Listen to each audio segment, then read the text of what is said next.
Hello friends, this is Rishabh Sharma and welcome to my YouTube channel Kumar Rishabh Oracles. Here we will study English grammar. So first of all, we have to know what is English grammar या English language. सबसे पहले हम ये जानने की कोशिश करेंगे कि इंग्लिश लैंग्वेज या इंग्लिश ग्रामर क्या चीज़ है। तो इंग्लिश लैंग्वेज जो है लैंग्वेज पर सबसे पहले हम लैंग्वेज की बात करते हैं। तो लैंग्वेज जो है ये मीडियम ऑफ कन्वर्सेशन होता है। हम जिस चीज़ से किसी से बातें करते हैं या जिस माध्यम से किसी से अपनी बातों को शेयर करते हैं या बातों का आदान प्रदान करते हैं उसे ही लैंग्वेज कहते हैं। सो इस तरीके से कह दिया गया है कि language is a medium of conversation.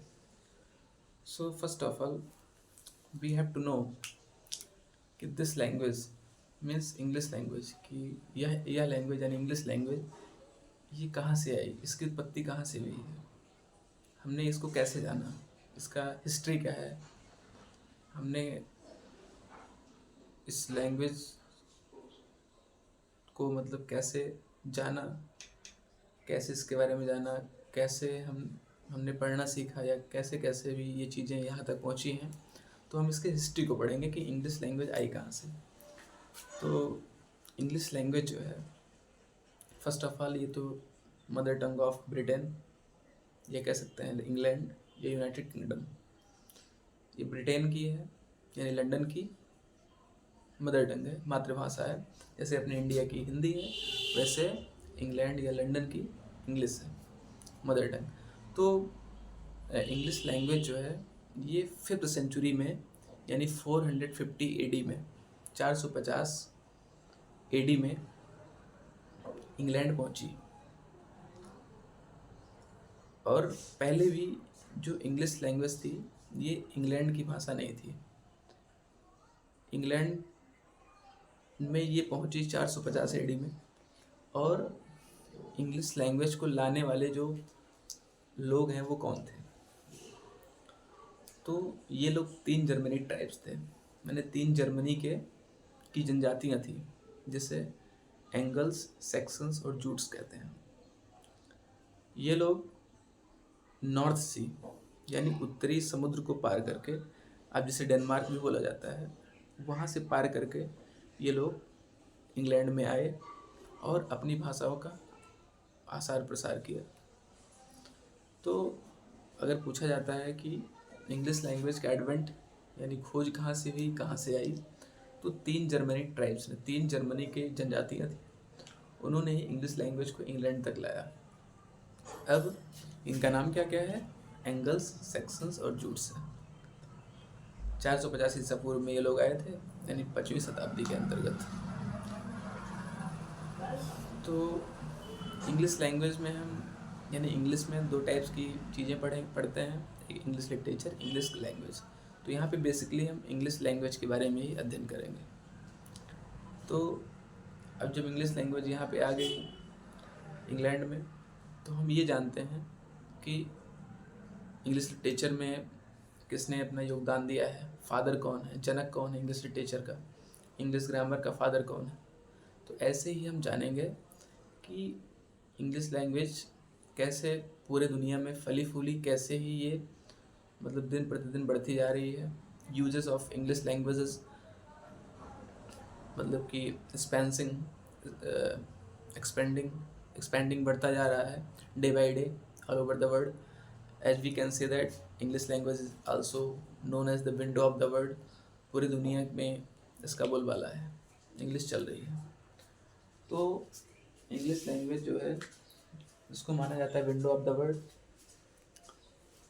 और इसमें हम लोग को ये समझना है कि काफ़ी आसान है ये, बहुत ज़्यादा टिपिकल नहीं है, बहुत ज़्यादा टफ नहीं है। हम जितना समझते हैं कि इंग्लिश टफ है, no, this is wrong. English is not so tough as we consider it. जितना हम इसको मानते हैं उतना टफ नहीं है। अब हम जानते हैं कि एडवेंट ऑफ इंग्लिश लैंग्वेज मतलब एडवेंट मीन्स क्या होता है कि कहाँ से आई। एडवेंट ऑफ इंग्लिश लैंग्वेज यानी आगमन कहाँ से हुआ? तो 3 जर्मनी ट्राइब्स से हुआ। 3 जर्मनी की जनजातियां थी, 3 जर्मेनिक ट्राइब्स, कौन कौन सी थी?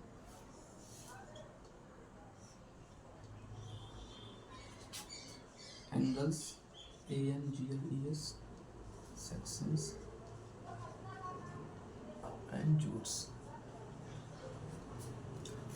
एडवेंट ऑफ इंग्लिश लैंग्वेज कहाँ से हुआ है? 3 जर्मेनिक ट्राइब्स थी, एंगल्स, सेक्शंस और जूट्स। यहीं से इंग्लिश लैंग्वेज का विस्तार हुआ, यहीं से इंग्लिश लैंग्वेज पूरी दुनिया पे आज राज कर रही है।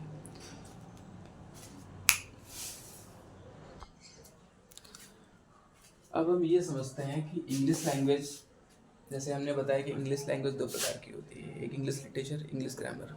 तो हम जानते हैं कि इंग्लिश लिटरेचर में किसने अपना अमूल्य योगदान दिया है, इंग्लिश ग्रामर में किसने दिया है। तो हम समझते हैं कि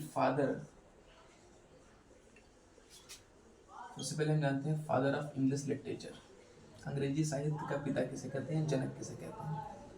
तो फादर ऑफ इंग्लिश लिटरेचर हमारे यहाँ जॉफ्री चौसर को माना जाता है, जियोफ्री चौसर। ये इंग्लिश लिटरेचर के फादर। अब father of English grammar,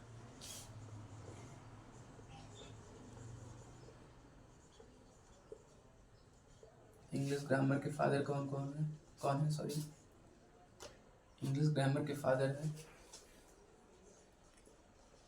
Lindley Murray, MURRAY। Father of English grammar Lindley Murray. Father of English language in India, India में इंग्लिश लैंग्वेज का फादर कौन है? Father of English language in India Lord Macaulay को भी कहा जाता है, Lord Macaulay, या इनका नाम और क्या है, टॉमस बेबिंगटन भी है इनका नाम, टॉमस बेबिंगटन। तो इंडिया में अगर किसी ने इंग्लिश लैंग्वेज की बातें की तो कौन है? Lord Macaulay, also known as Thomas Babington. ये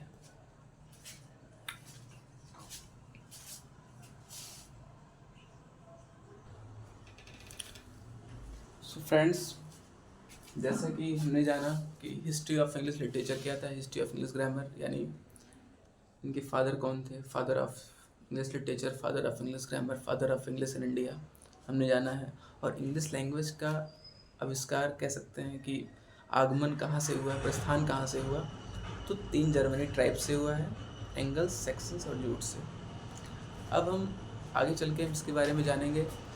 हमें तो पहली बात तो इंग्लिश ग्रामर के बारे में डिटेल पढ़ना है कि इंग्लिश ग्रामर में क्या क्या चीज़ें पढ़नी हैं। जैसे सबसे पहले हम बेसिक टर्मिनोलॉजी पढ़ेंगे। टर्मिनोलॉजी का मतलब क्या होता है कि जैसे कई वर्ड्स होते हैं, जैसे हमारा लेटर क्या होता है, वर्ड क्या होता है, फ्रेज क्या होता है, क्लॉज क्या होता है, सेंटेंस क्या होता है, प्रोवर्ब्स क्या है, मतलब जितनी भी चीज़ें हैं, इडियम्स, फ्रेजेस क्या हैं, फ्रेजल वर्ब्स क्या हैं, मतलब ये इंपॉर्टेंट टर्मिनोलॉजी के अंतर्गत हम इसका अध्ययन करेंगे कि ये सब सारी चीज़ें क्या होती हैं, इनके डिफिनीशंस और इनके एग्जांपल्स के साथ में आपको बताएंगे। फिर बेसिक एंड फंडामेंटल स्ट्रक्चर्स की बात करते हैं, जो हमें स्ट्रक्चर के बारे में जानकारी लेनी होगी। तो basic and fundamental structure of English grammar क्या है? Subject plus verb plus object. इस पे भी हम चर्चा करेंगे कि सब्जेक्ट क्या होता है, वर्ब क्या होता है, ऑब्जेक्ट क्या होता है, किस किस से मिलकर एक सेंटेंस का निर्माण होता है, सेंटेंस एक बनता है, फॉर्म होता है, सेंटेंस कैसे बनता है, क्या क्या चीज़ें हो सकते हैं। फिर हम और सारी चीज़ों को पढ़ेंगे, basic things like parts of speech हो गया, noun, pronoun, adjective, verb, adverb, preposition, conjunction, interjection, इन सब चीज़ों के बारे में हम अध्ययन करेंगे। हम नरेशन के बारे में पढ़ेंगे, एक्टिव पैसिव पढ़ेंगे, टेंसेस पढ़ेंगे, और जितनी भी चीज़ें कंपलसरी होती हैं हम सारी चीज़ों को अध्ययन करेंगे। अब इंग्लिश स्पीकिंग आपकी वहीं से मजबूत हो जाएगी बढ़िया से। इन सब चीज़ों को जानने से, स्ट्रक्चर्स के बारे में अगर हम जानकारी हो जाएगी तो इंग्लिश हम फ्लुएंटली बोल सकते हैं, नो मैटर, कोई दिक्कत नहीं होगी और अच्छी तरीके से हम लोग समझेंगे। इंग्लिश ग्रामर को। तो आज का वीडियो यहीं तक, मिलते हैं फिर नेक्स्ट वीडियो में। Thank you.